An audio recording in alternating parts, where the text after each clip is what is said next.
नाम लेके मरते हैं उनके लिए निश्चित भगवान का परम पद प्राप्त होता है। और जो भगवान को भूल कर संसार को याद करते हैं। एक आदमी मर रहे थे और डॉक्टर ने कहा बस 2 घंटे बाद मर जाएंगे, बस खत्म होने वाले हैं। अब रोने लगे बुढ़ऊ, ए भगवान मैं तो गया, वही सुनो मेरा नाती कहाँ, बुलाओ नाती। लो 2 घंटे बाद मर रहा, नाती को देखेगा। नाती पोता कहाँ है, मेरा पोता बुलाओ। बेटा कहाँ, बेटी को, सबको बुलाओ।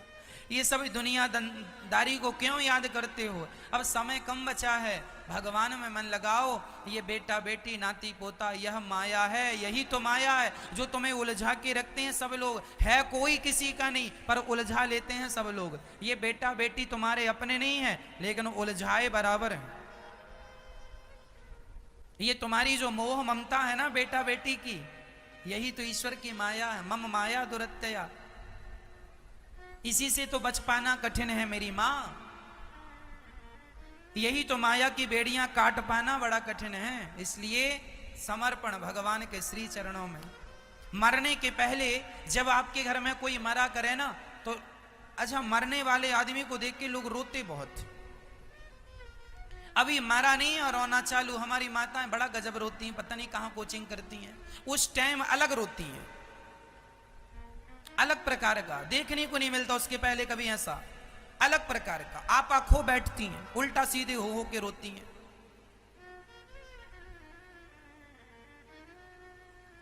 क्यों इतना रोती हो मैया जी? हाँ, रोने के समय भी जरा व्यवस्थित रोया करो। सुस्वरम, गोपियां भगवान के लिए जब रोती थी, रुरुदु सुस्वरम, रोना भी सुस्वर अर्थात सुर के साथ, अर्थात मर्यादा के साथ। सुस्वर मतलब मर्यादा, मर्यादित रोना चाहिए। अब ये नहीं कि रोते रोते तुम्हारी साड़ी कहीं जा रही है, तुम्हारे बाल कहीं जा रहे हैं और रो रहे हैं, ये मर्यादित रोना नहीं है। मर्यादाओं का समय, मर्यादाओं का स्मरण तब भी रखना चाहिए जब जीवन में भयंकर विपत्ति हो।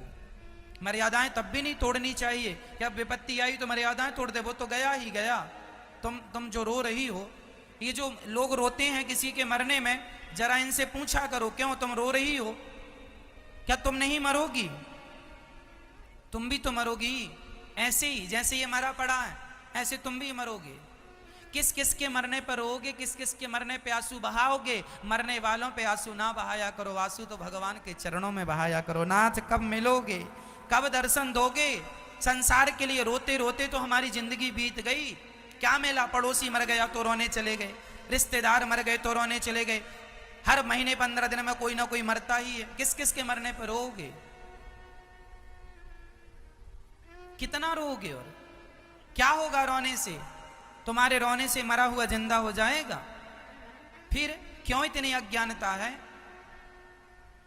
क्यों भूल रहे हो कि हमें भी मरना है? इसलिए जब कोई मरे तो रोया ना करो। फिर क्या करें महाराज? गाय के गोबर से आंगन को लीप दो, स्थान को लीप दो।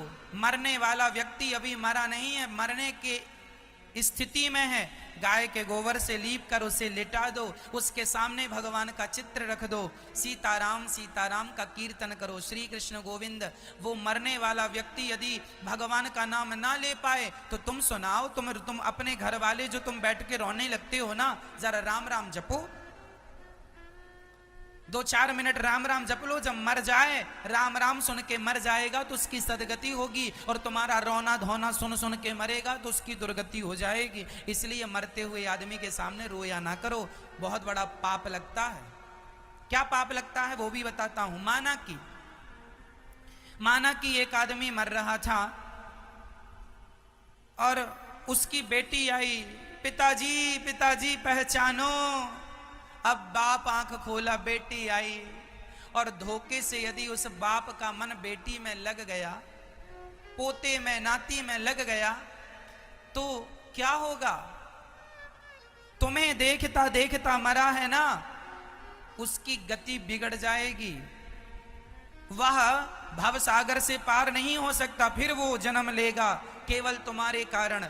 मर जाता, राम नाम तुम लेते, नाम नाम जपते भगवान का और मरता, वो नाम सुनकर उसकी सदगति हो जाती, वह 84 के चक्कर से बच जाता। पर तुम्हारे रोने के कारण तुम में मन लगाया, भरत जी ने मृग में मन लगाया, मृग बन के आ गए।